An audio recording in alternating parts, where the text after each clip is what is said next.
Students next computer networks నుండి next important concept OSI model. So OSI stands for open system inter connection.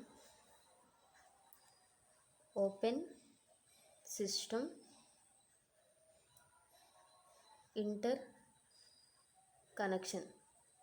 So this is very important for exams, and this model is base model in network. Okay, so why we are using OSI model, how it works the in computer network, it will orally discussed in this video. So how computer systems communicate over a network. ఇక్కడ మనకి computer networks ద్వారా systems అనేది one device to another device are source to destination ఎలా communicate చేస్తాయి, data transfer చేస్తాయి అని represent చేసేదే ఈ OSI model. Okay, so that is the open system inter connection. And OSI model is the first standard model for the network communication, but modern internet is used based on the TCP/IP, that is nothing but a transmission control protocol. Internet protocol model medium is present recentగా use చేస్తున్న model. Okay, however OSI model still widely used today. Okay, but మనకి మోడర్న్గా internet based TCP/IP use చేస్తున్నా ఇక్కడ OSI model కూడా మనకి present use చేస్తున్నాం. Okay, next definition చూద్దాం. It is a reference model that describes how information from a software applications in one computer moves through a physical medium to the software application in another computer. So ఇక్కడ మనం one place to అంటే ఒక device, ఒక సిస్టంలో ఉన్న data information ఒక system నుండి వేరే లొకేషన్లో ఉన్న సిస్టమ్కి డేటా అనేది అందులో ఉన్న పర్టికులర్ సాఫ్ట్వేర్ అప్లికేషన్ అంటాం. సమ్ డేటా అనేది ట్రాన్స్ఫర్ చేయడంలోని ఫిజికల్ మీడియంని యూజ్ చేస్తాం. ఫిజికల్ మీడియం అంటే ఫర్ ఎగ్జాంపుల్ ఒక సిస్టమ్ అనేది ఒక లొకేషన్లో ఉంది, వేరే సిస్టమ్ ఎనదర్ లొకేషన్లో ఉంది. సో బిట్వీన్ ది కమ్యూనికేషన్ జరగాలి అంటే అది మనం సమ్ ట్రాన్స్మిషన్ మీడియా అనేది కనెక్ట్ అయ్యి ఉంటుంది. ఫర్ ఎగ్జాంపుల్ మనం శాటిలైట్స్ ద్వారా కానీ లేదా సమ్ కేబుల్స్ ద్వారా, నెక్స్ట్ టవర్స్, అలా మనకి సమ్ ఫిజికల్ మీడియా కనెక్షన్ అనేది ఇంటర్నల్గా ఉంటుంది. ఓకే, సో ఇక్కడ దాని ద్వారా ఫిజికల్ మీడియా ద్వారా ఒక సిస్టమ్ నుండి ఉన్న డేటా అనేది అనదర్ సిస్టమ్కి ట్రాన్స్ఫర్ అవుతుంది. That is the differentiation meaning. Okay, next OSI model was developed by the international organization for standard, that is ISO. So ISO అనేది ఇక్కడ OSI మోడల్ అనేది డెవలప్ చేశారు ఇన్ 1984లో international organization for standardization OSI మోడల్ని develop చేశారు. Next, and it is now consider as a architecture model for the computer communication. So ఇక్కడ మనకి ఇప్పుడు కూడా ఇది జనరల్గా ఇంటర్ కంప్యూటర్ కమ్యూనికేషన్లోని ఆర్కిటెక్చర్ మోడల్గా ఇది రిఫర్ చేస్తున్నాం. OSI model is consist of A 7 layer and each layer performs A particular network function. Okay, OSI model అనేది 7 లేయర్ కలిగి ఉంటుంది. ఈచ్ లేయర్ కూడా సమ్ స్పెసిఫిక్ ఫంక్షన్ అనేది జరుగుతుంది. Okay, each layer is self-contained so that the task assigned to each layer can be performed independently. So ఇక్కడ each layer కూడా independent అంటే ఒక దాని మీద ఒక డిపెండ్ అయి ఉండకుండా సెల్ఫ్ కంటైన్డ్గా ఇక్కడ ప్రాసెస్ అనేది జరుగుతుంది. ఈ ఓవరాల్గా OSI model layers. Okay, model layers. So ఇక్కడ ఈ లేయర్స్ అనేవి 2 పార్టీషన్గా divided into 2 layers, upper layer and lower layer. ఈ 4 లేయర్స్ని మనం అప్పర్ లేయర్గా కన్సిడర్ చేస్తాము, లాస్ట్ 3 లేయర్స్ని లోవర్ లేయర్గా కన్సిడర్ చేస్తాం. ఫస్ట్ 4 లేయర్స్ని మనం రెస్పాన్సిబిలిటీ ఆఫ్ ది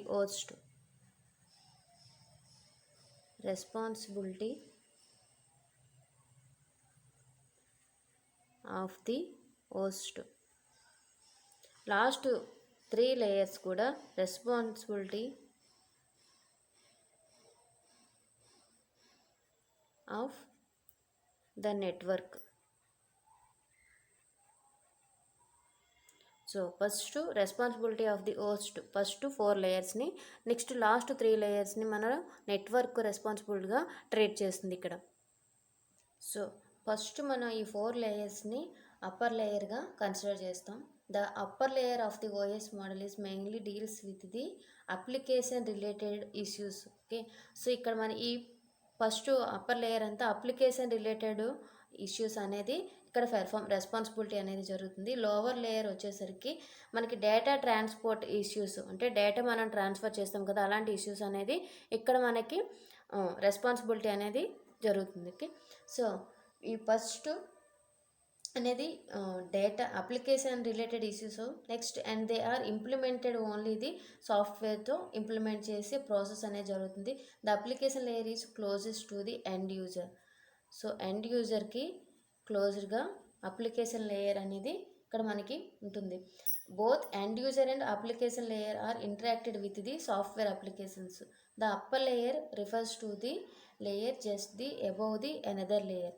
సో ఈ అప్లికేషన్ అనేది ఎండ్ యూజర్కి మనకి క్లోజెస్ట్గా ఉంటుందని మనం కాల్ చేస్తాం. ఓకే, లాస్ట్ ఫిజికల్ లేయర్ని లోయెస్ట్ లేయర్గా కాల్ చేస్తాం. ఓకే, సో మెయిన్ అప్పర్ లేయర్గా అప్లికేషన్ లేయర్ అని, లోయెస్ట్ లేయర్గా ఫిజికల్ లేయర్ అని మనం కాల్ చేస్తాం.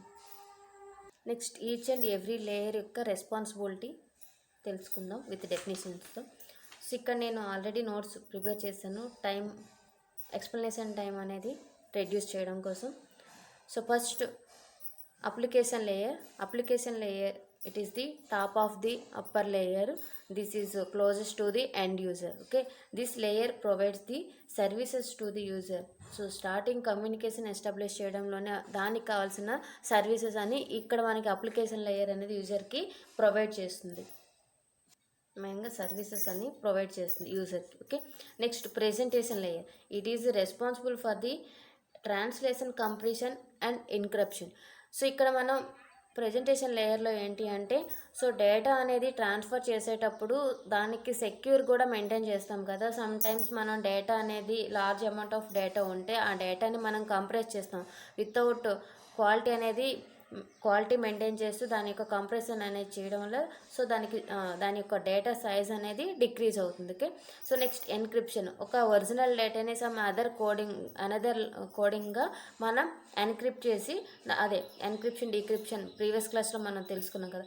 సో అక్కడ ఎన్క్రిప్ట్ చేసి డేటాని ట్రాన్స్ఫర్ చేస్తుంది ఈ ప్రెజెంటేషన్ లేయర్లో. Okay, next session layer.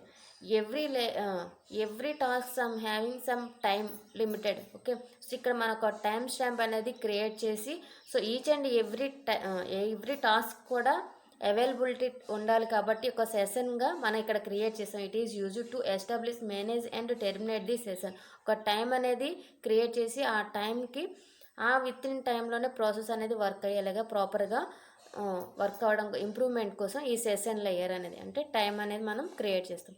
Next transport layer. It provides the reliable message delivery from process to process. This is very very important in all these layers. So top of the 3 layers and end of the 3 లేయర్స్కి మిడిల్లో ఈ transport layer అనేది ఉంటుంది. It provides the reliable message, అంటే మనం ఏదైతే message data అనేది one system to another సిస్టమ్కి transfer చేస్తామో ఇక్కడ మనకి ఈ లేయర్ అనేది హెల్ప్ చేస్తుంది. ఒక ప్రాసెస్ నుండి ఇంకో ప్రాసెస్కి మెసేజెస్ అనేది ట్రాన్స్ఫర్ చేయడంలోనే ఈ లేయర్ యొక్క task. Next network layer.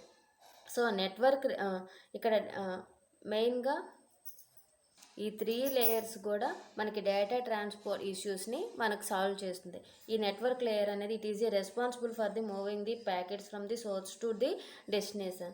For example మనం ఒక సెండర్ నుండి ఒక మెసేజ్ అనేది పంపించారు. ఓకే, ఆ డేటా అనేది 4 ప్యాకెట్స్గా డివైడ్ అయింది. సో దాని యొక్క ఆర్డర్ 1 2 3 4.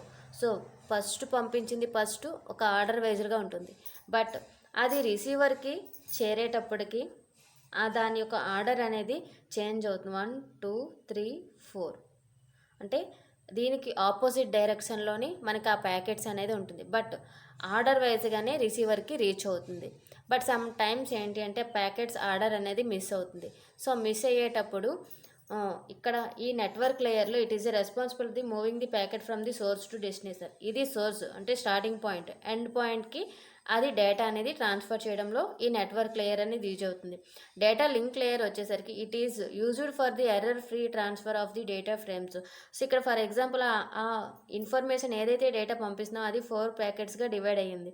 ఆ 4 ప్యాకెట్స్ అనేది మనకి ఆర్డర్ వైజ్లో వెళ్ళింది. బట్ సమ్ టైమ్స్ అది మిస్ అయ్యింది అనుకోండి, any one of the packet, అక్కడ కంప్లీట్ డేటా ఇన్ఫర్మేషన్ అనేది రీచ్ అవ్వదు. సో అలాంటి ప్రాబ్లం అనేది ఏమీ లేకుండా ఇక్కడ అటువంటి ఎర్రర్స్ అనేది ఫ్రీ చేస్తుంది ఈ డేటా లింక్ లేయర్ అనేది. Next physical layer. It provides the physical media through the which bits are transmitted. అంటే హార్డ్వేర్ కనెక్షన్ చేసి సో ఒక బిట్స్ వైజ్గా ఆ డేటా అనేది ఫిజికల్ మీడియం ద్వారా ట్రాన్స్మిషన్ అనేది చేయడం జరుగుతుంది ఈ లేయర్లో. So this is the OSI model concept. ఎగ్జామ్లో ఇది రావచ్చు. నెక్స్ట్ ఈచ్ అండ్ ఎవ్రీ లేయర్లో 1 or 2 లేయర్స్ అనేది ఎగ్జామ్లో వచ్చే ఛాన్సెస్ కూడా ఉన్నాయి. సో నెక్స్ట్ క్లాస్లో each and every layer in డెప్త్గా మనం విత్ ఎగ్జాంపుల్తో తెలుసుకుందాం. Thank you.